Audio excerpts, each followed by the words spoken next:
როდესაც 818 წელს ჩამოასახლეს გერმანელი დასახლდნენ 200-300 ოჯახი დაახლოებით ასე ერქვა Deutsches Kolonie Transkavkaz ელიზაბეტა ანუ ასურეთი ელიზაბეტალი ქართულ სოფელ ასურეთს რუსეთის მეფის მეუღლის საპატივცემულოდ დაარქვეს. მას შემდეგ რაც გერმანელები ჩაასახლეს ალექსანდრე I-ის ბრძანებით. ისტორიკოსები ყვებიან, რომ გერმანელებს ადგილის შესასწავლად 3 წელი დასჭირდათ. შემდეგ კი ისტორიული ქართული სოფელი მთლიანად გერმანულ დასახლებად აქციეს. ტრადიციული სახლებით, რომელთა უმეტესობაც დღემდე პირვანდელი სახით არის შემორჩენილი.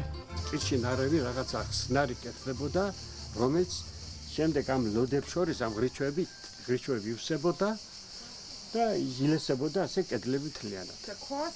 და ქვა მოქონდათ კარიერი და გვესაზღვრება 7 კილომეტრზე მდინარე, აი იქიდან მოქონდათ იქ იყო ალბათ კარიერი. ყველა მათგანს უდიდესი სარდაფი აქვს, რომელსაც სხვადასხვა დანიშნულებით იყენებდნენ, მათ შორის მარნებადაც. ღვინისთვის მათ აქ მუხის კაცრები ჰქონიათ, ზოგიერთ სახლში კი ყურძნის დასაწური მოწყობილობებიც არის შემორჩენილი. ეს როგორც მარანიც იყო, ასევე იყო აქ ფქვილსაც ინახავდნენ და ყველაფერს ერთის არის ხარიხები. სადაც კასრები დებოდა, დიდი კასრები. ეგ 200-ზე ყველაზე პატარა 200-იანი იყო და უფრო მეტი 5.5 ტონიანი. აი ეს მთლიანად ესე მოკავებული იყო კასრები. აქ ქუჩებსაც თითქმის 2 საუკუნის წინ გერმანული სახელწოდებები ჰქონდა. დაბადების და ჯვრისწერის მოწმობებიც გერმანულ ენაზე გაიცემოდა, თუმცა როგორც ადგილობრივები ყვებიან, ისინი თავიანთ აშენებულ სკოლებში საკუთარ ენასთან ერთად ქართულ ენასაც სწავლობდნენ და მას სრულყოფილად ფლობდნენ. არაჩვეულებრივი სკოლა იყო და თვითონ სკოლაშივე ისწავლებოდა ქართული ენა. ყველა მეტყველებდა სუფთა ქართულად. და ქართველებთან ურთიერთობა გარე მეზობლებთან, სხვა სოფლელებთან ჰქონდათ არაჩვეულებრივი. გერმანელებს ღვინის წარმოებაც უსწავლიათ. გერმანელ გლეხს სახელად ჩალას ტყეში შემორჩენილი უძველესი ქართული ყურძნის ჯიში უპოვია და მოუშენებია. მის საპატივცემულოდ დღეს ამ ჯიშს შალას ეძახიან. სოფლიდან 5 კილომეტრის დაშორებით ადგილობრივებს ვენახი გაუშენებია და მარანიც მოუწყვეთ, რომელიც ტრადიციული გერმანული სტილით აუგიათ. ვაჟის კულტურა აღგენ მარიცოდნენ. მაგრამ აქ ვერე გაიგესო აქ თურმე ვაჟი ყოფილა და შეარჩიეს საუკეთესო ჯიშები და საბარკო ღვინებს ამზადებდნენ აქ.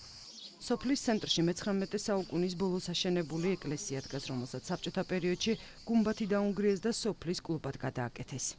ერთი იმდენი ჰქონდა მას თავზე, მე მაშინდელმა ხელმძღვანელობამ ვითომ მოითხოვა, რომ მოხსნილიყო და თითქოს უცბად ერთად მოხდა 41-ში გერმანელები რო შემოდიოდნენ, მოიფიქრეს, რომ ეს ეკლესია გადაეკეთებინათ კულტურის სახლად და აი ეს ღირებულებები შიგნით რაც ჰქონდა შეენარჩუნებინათ. აქვე არის გერმანელების სასაფლაოც რამდენიმე წლის წინ გერმანიიდან საგანგებო ჯგუფი ჩამოვიდა, რომელმაც გაბნეული საფლავის ქვები ერთად მოაგროვა და ადგილი მემორიალად აქცია. სოფელი 1941 წელს სამამულო ომის დაწყებისას სტალინის ბრძანებით 3 დღეში აუყრიათ და გადაუსახლებიათ. თითეული ადგილობრივისთვის თან მხოლოდ 60 კილოგრამი ტვირთის აღების საშუალება მიუციათ, სოფელი დაცარიელებულა. ჩემი მამის დედა ქალბატონი ელია შლეხტი არის გერმანელი. ყვებოდა რომ აი ეს ღამე ჩემს სიცოცხლეში არასდროს არ დამავიწყდება, ეს იყო საშინელება, როცა მთელი სოფელი გოდება, ტირილი, გლოვა. უცებ მოხდა ამათი 2 საათში სოფელი დაიცალა. პატარა ბავშვებმა ვინც დატოვეს ჩვენმა მასპინძელმა მოინატრა თავისი სახლი და ჩამოვიდა და შეგვახსენა რომ აი აქ სხვენზე მქონდა მე სათამაშოები დაუმალე და ასე შემდეგ. თუმცა გერმანელთა ზოგიერთი ტრადიცია დღეს აქ მაინც შენარჩუნებულია. კერძები ნემენცური გვაქვს ჩვენ, სახელად ნემენცური ვიჩინა კარტოფილში მოხარშული. აი ესა გვაქვს მაგათი და რა თქმა უნდა პურის სხობის წესი. ფურნეში ბუხანკები, პურები. აი ესეთი ის დარჩა მაგათგან.